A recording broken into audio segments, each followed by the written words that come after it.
अब मोदी जी इटली में जाकर आए हैं तो लगता है भारत की स्थिति सुधर जाएगी। कुछ वहाँ से कोई मंत्र लाया होगा।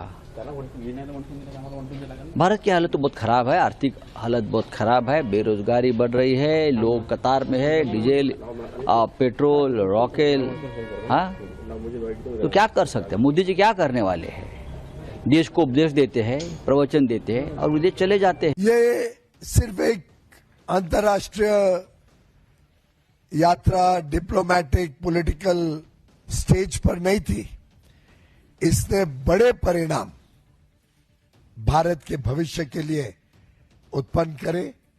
57 आउटकम एक प्रकार से भारत की आगे की विकास की रणनीति हो, भारत के आर्थिक यात्रा हो, भारत के आगे आने वाले दिनों में क्षमताएं बढ़ाने की बात हो, आत्मनिर्भरता मजबूत करना हो, जनजीवन में लोगों को सुविधाजनक वस्तुएं उपलब्ध हो, हर प्रकार से इस यात्रा में कुछ न कुछ लाभ भारत के हर वर्ग के लिए लेकर माननीय प्रधानमंत्री जी आए हैं। अब एक बार देखिए टाइमलाइन, मिनट टू मिनट प्रधानमंत्री नरेंद्र मोदी कितना काम करते हैं। 24 घंटे में आप सोच नहीं सकते कि इतना काम आप इतने घंटे कर सकते हैं। पीएम मोदी आज सुबह 9:44 पर दिल्ली लैंड होते हैं और शाम को 4 बजे केंद्रीय कैबिनेट की बैठक उन्होंने बुला ली। यानी कि मोदी 6 दिन बाद देश वापस लौटे और पीएम मोदी ने सिर्फ 6 घंटे का ब्रेक लिया और फिर काम पर लगे। लोग हैरान होते हैं कि 75 साल के पीएम मोदी को इतनी एनर्जी मिलती कहां से, वो थकते क्यों नहीं। यहां कोई एक दिन का सफर करके आराम करना चाहता है और यहां मोदी है कि अपना एक एक पल देश सेवा में खपा देना चाहते हैं। इसलिए सिर्फ भारत ही नहीं, पूरी दुनिया के लोग प्रधानमंत्री नरेंद्र मोदी को वो सम्मान देते हैं जो दुनिया के किसी दूसरे नेता को हासिल नहीं है। पीएम मोदी को मिले 33वें अंतर्राष्ट्रीय सम्मान के बारे में आगे आपको बताऊंगा, लेकिन पहले देखिए कि पीएम मोदी सेवा तीर्थ में केंद्रीय मंत्रिपरिषद की बैठक उन्होंने क्यों बुलाई है। केंद्रीय मंत्रिपरिषद की बैठक बुलाने की जो सबसे बड़ी वजह बताई जा रही है वो है मोदी 3.0 सरकार के 2 साल पूरा होने का मौका। बतौर प्रधानमंत्री नरेंद्र मोदी को 12 साल पूरे हो गए हैं, इसलिए पीएम मोदी अपने मंत्रिमंडल से शायद यह जानना समझना चाहते हैं कि इन 12 सालों में देश में कितना रिफॉर्म, परफॉर्म और ट्रांसफॉर्म हुआ है। माना जा रहा है कि यह बैठक करीब 4 से 5 घंटे तक चल सकती है और इसमें करीब 12 मंत्रालयों का प्रेजेंटेशन होने वाला है। इस बैठक में अमित शाह, राजनाथ सिंह, नड्डा समेत तमाम केंद्रीय मंत्री शामिल होंगे। मतलब बैठक से पहले ही सभी मंत्रियों को कह दिया गया था कि वो दिल्ली में ही मौजूद रहे।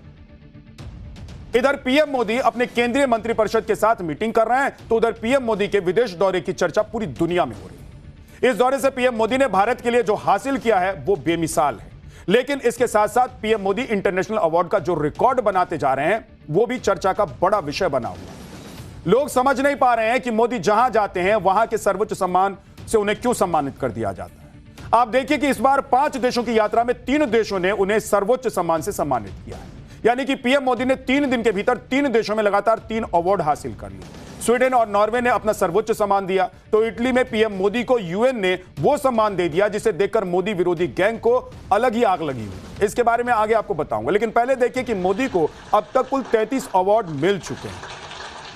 कल इटली के रोम में पीएम मोदी को जो अंतर्राष्ट्रीय सम्मान मिला है उसके बारे में आपको बताता हूं। कल इटली में पीएम मोदी को FAO एग्रीकोला मेडल से सम्मानित किया गया। एग्रीकोला मेडल संयुक्त राष्ट्र के FAO यानी कि फूड एंड एग्रीकल्चर ऑर्गेनाइजेशन का सर्वोच्च पुरस्कार है। इसकी शुरुआत 1977 से की गई थी। एग्रीकोला रोमन काल के एक प्रसिद्ध कृषि वैज्ञानिक थे। यह पुरस्कार FAO के डायरेक्टर जनरल देते हैं और इसे FAO का सबसे प्रतिष्ठित सम्मान माना जाता है। यह पुरस्कार उन हेड्स ऑफ गवर्नमेंट को दिया जाता है जिन्होंने अपने कार्यकाल में असाधारण योगदान दिए हो। पीएम मोदी को यह अवार्ड ग्लोबल फूड सिक्योरिटी बढ़ाने, भूख और गरीबी उन्मूलन, पोषण सुधार और स्थायी कृषि विकास के साथ साथ ग्रामीण विकास और किसान कल्याण के लिए दिया गया है। पीएम मोदी FAO का एग्रीकोला मेडल पाने वाले भारत के दूसरे प्रधानमंत्री हैं। इससे पहले 2008 में तत्कालीन प्रधानमंत्री मनमोहन सिंह को कृषि विकास, भूख और गरीबी कम करने के असाधारण योगदान के लिए यह अवार्ड दिया गया था। सुनिए FAO का एग्रीकोला मेडल मिलने के बाद पीएम मोदी ने क्या कहा है। हमारे शानदार स्वागत और एग्रीकोला मेडल से सम्मानित करने के लिए मैं एफएओ के डायरेक्टर जनरल का हृदय से आभार व्यक्त करता हूं। केंद्रीय मंत्री पीयूष गोयल ने भी कहा है कि 32 देशों ने पीएम नरेंद्र मोदी की जो अपना सर्वोच्च सम्मान देकर विश्वास का एकमात्र प्रधानमंत्री बना दिया है, जिसे 32वां अंतर्राष्ट्रीय सम्मान मिला हो, वो सोचिए कि देश का कितना बड़ा नेता है। एक बार सुनिए। 32 देशों ने प्रधानमंत्री नरेंद्र मोदी जी को अपना उच्च स्तरीय सम्मान देकर विश्व का एकमात्र प्रधानमंत्री या विश्व नेता हो जिसको 32 देशों ने सम्मानित किया है। 3 अंतर्राष्ट्रीय स्तर के सम्मान भारत को मिले, माननीय प्रधानमंत्री जी को 2 देशों ने और फूड एंड एग्रीकल्चर ऑर्गेनाइजेशन ने, एफएओ ने सम्मानित किया। एक प्रकार से 5 देश 5 दिन, लेकिन एक स्पष्ट संदेश, भारत विश्व पटल पर बड़ी मजबूती के साथ आज खड़ा है। विश्व भारत को सम्मान और विश्वास के साथ देखता है।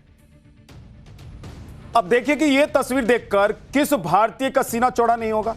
आपका नहीं होगा क्या? मेरा नहीं होगा क्या? अरे जो देश के लिए सोच रहा है वो देश के प्रधानमंत्री का सम्मान देखकर तो सीना चौड़ा करेगा ही, सम्मानित महसूस करेगा भाई। क्योंकि ये अकेले पीएम मोदी का सम्मान थोड़ी ना है, ये पूरे 140 करोड़ भारतीयों का सम्मान। इसलिए मुझे भी खुशी होती है जब कभी भी प्रधानमंत्री को सम्मान मिलता है विदेश में, और आपको भी होनी चाहिए और होती ही होगी। लेकिन देश में कुछ लोग हैं जिनको नहीं होती है, जिन्हें मोदी को अवार्ड मिलते देखकर बहुत दुख होता है, पीड़ा होता है भाई उनको। आप देखिए कि दुनिया के 32 देश और संगठनों ने भारत के जिस प्रधानमंत्री को अपना सबसे प्रतिष्ठित और सर्वोच्च पुरस्कार देकर सम्मानित किया हो, उस प्रधानमंत्री को उसके देश में ही अपमानित करने का कोई मौका कुछ लोग जाने नहीं देते। आलोचना से किसी को परहेज नहीं है, आलोचना लोकतंत्र में होना ही चाहिए, लेकिन अपमान, पर्सनल अटैक, इससे बचना चाहिए।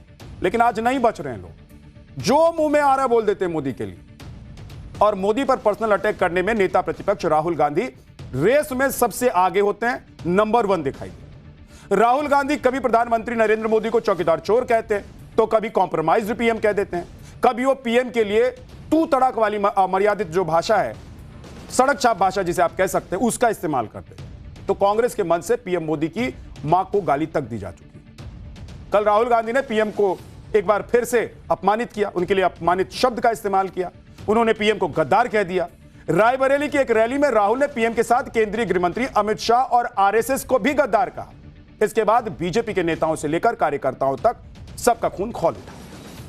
इसी गुस्से में आज राजस्थान में बीजेपी कार्यकर्ताओं ने राहुल के खिलाफ प्रदर्शन कर दिया।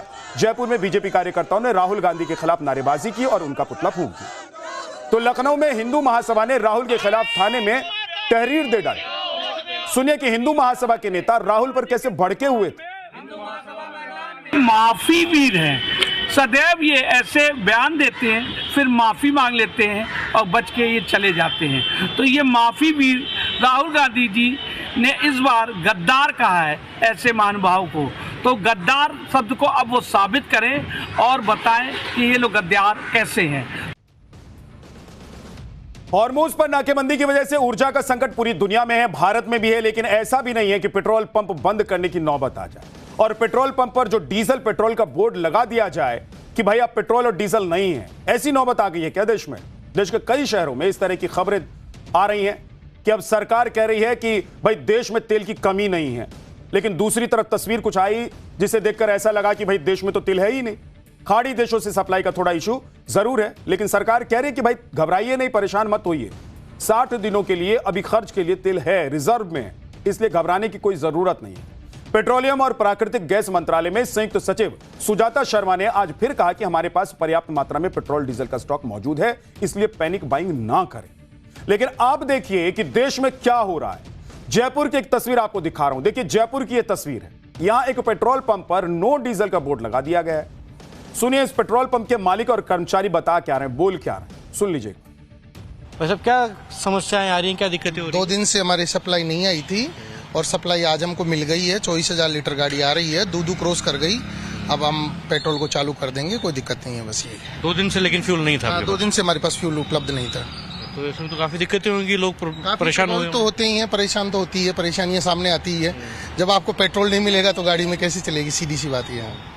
अब आपको ये इस बात की आशा है कि गाड़ी आ रही है? बिल्कुल 100%। मेरे पास मैसेज वगैरह सब आ गए ना, गाड़ी आ रही है, सब चीजें हमने पंप भी चालू कर दिया है, टेस्टिंग वगैरह लेके, और अभी आते ही सिस्टम चालू कर देते हैं। 2 दिन से क्यों नहीं मिल पा रहा था फ्यूल आप लोगों को? क्या अक्सर एक तो गाड़ी थी जो हमारी 25,000 लीटर वाली, वो डीजल हमारा वहाँ गया तो एक ही सप्लाई दे पा रहे हैं। वो 12 बजे वो वहाँ पे बंद कर देते हैं सिस्टम को, वहाँ पे जो फ्यूल देते हैं तो वो 12-1 बजे तक बंद कर देते हैं, उसके बाद वो भरते नहीं है गाड़ियाँ। इस पंप पर साफ तौर पर रस्सी खींची हुई है क्योंकि पेट्रोल पंप इनके पास उपलब्ध नहीं है, इसलिए रस्सी इन्होंने साफ तौर पर लगाई हुई है। और जो लोग हैं वो भी यहाँ पेट्रोल भरवाने के लिए आ रहे हैं, लेकिन इन्हें पेट्रोल मिल नहीं पा रहा। लेकिन अब इनका कहना है कि 2 दिन बाद ही सही, लेकिन अब जो पेट्रोल की गाड़ी है वो इनके पंप पर आने वाली है। जयपुर ग्रामीण के क्षेत्र में वो पहुंच गई है। कुछ मिनटों में या कुछ घंटों में उम्मीद है इन्हें कि इनके पेट्रोल पंप पर फ्यूल की गाड़ी आ जाएगी, जिसके बाद आम लोगों को ये फ्यूल देने में सक्षम होंगे। तो वहीं तो अब गाड़ी में दिक्कत है, गाड़ी छोटी है, गाड़ी नहीं पहुंच पा रही है, इसलिए तेल की दिक्कत है। अब समझिए, लेकिन इसको ऐसे दिखाया जा रहा है कि देश में तेल की दिक्कत है, इसलिए पेट्रोल पंप पर ही बोर्ड लगा दिया गया। अब आइए अब आपको गुजरात लेकर चलता हूं। यहां डीजल की भारी कमी की बात कही गई है। कांडला मुंद्रा पोर्ट पर सैकड़ों ट्रक डीजल नहीं मिलने की वजह से खड़े हो गए हैं। ट्रांसपोर्टर्स का धंधा ठप हो गया है, पोर्ट से सामान बाहर नहीं आ पा रहा है। यह हालत हो गई है कि ट्रांसपोर्टर एसोसिएशन के लोग अभी परेशान दिखाई दे रहे हैं। एक बार सुन लीजिए। डीजल कमी होने के कारण लाखों लोगों की रोजगारी पर संकट खड़ा हुआ है। आज मेरा अखिल गुजरात ट्रक ट्रांसपोर्ट एसोसिएशन है तो 12 लाख छोटे मोटे वाहन रजिस्ट्रेशन हुए हैं। आज उनके ऊपर टिकने वाले, उनके ऊपर डिपेंडेंट कितने फैमिली होते हैं। आज एक ट्रक है तो कम से कम 8 से 10 लोगों की रोजगारी मिलती है। अगर एक ट्रक को आज डीजल नहीं मिला और घर पे खड़ी रह गई तो उनके 10 जनों की रोजगारी का क्या होगा। अब एक बार पंजाब के मोहाली का हाल भी आपको दिखा देता हूं। यहां तेल तो मिल रहा है, लेकिन पेट्रोल पंप के कर्मचारियों का कहना है कि तेल सप्लाई नहीं आ रही है। उनके पास जो स्टॉक पड़ा है उसी में से वो तेल दे रहे हैं, यानी कि स्टॉक खत्म तो इस पेट्रोल पंप पर भी नो पेट्रोल डीजल का बोर्ड लगा दिया जाएगा। देखिए, सही एक पेट्रोल पंप पर मैं यहाँ पर आया हूँ। ये माँ जगदम्बे फिलिंग स्टेशन है, रूरल इलाका है। जिला मुख्यालय से करीब 45 किलोमीटर दूर ये पेट्रोल पंप है। और पत्र में ये भी कहा गया है कि जो किसान हैं उनको सबसे ज़्यादा दिक्कत आ रही है। बुआई का ये सीजन शुरू होने वाला है, लेकिन तेल की जो आपूर्ति है, जो सप्लाई है डिमांड के अनुसार, वो नहीं कर पा रहे हैं। और आप देखिए यहाँ पर एक खासकर जो भारत पेट्रोलियम और हिंदुस्तान पेट्रोलियम के जो पंप हैं उनमें सबसे ज़्यादा दिक्कत है, ऐसा एसोसिएशन ने कहा है। मेरे साथ एक किसान हैं जो अपना ट्रैक्टर लेकर यहाँ पर आए थे। क्या नाम है पाजी? जंग सिंह जी। जंग सिंह जी, किसानों को इस वक्त ज़्यादा डीजल की ज़रूरत होती है? हाँ जी, भी सीजन चल रहा जी, बहाई का खाद खूद गेर रहे हैं, सब कुछ बहाई हो रही है जी। तो डीजल मिल रहा है पूरा जरूरत के हिसाब से? और भी तो ठीक मिल रहा जी। उधर चंडीगढ़ में भी पेट्रोल पंप पर तेल सप्लाई की कमी का दावा किया जा रहा है। एक पेट्रोल पंप के मालिक ने दावा किया है कि उनका पेट्रोल पंप 3 दिनों से बंद पड़ा है, लेकिन फिर एक टैंकर तेल आया तो अब तेल की बिक्री चालू उन्होंने की है। सुनिए। इस वक्त हम मोहाली में हैं, एक भारत पेट्रोलियम पेट्रोल पंप पर, और यहाँ के जो मैनेजर हैं वो मेरे साथ हैं। सर, क्या नाम है आपका? सतपाल सिंह। सतपाल सिंह जी, क्या स्थिति है? जो आपके एसोसिएशन की तरफ से पत्र भी लिखा गया है, सप्लाई में कितना फर्क पड़ा है? सप्लाई तो घट आ रही है अगे नालों, तो फर्क है लोगों से, मतलब पैनिक तो हो रही है। कुछ पेट्रोल पंप पे कहा कि ड्राई आउट हो गया। ये सानू शुक्रवार सप्लाई नहीं मिली, शनिवार नहीं मिली, संडे की छुट्टी आ गई।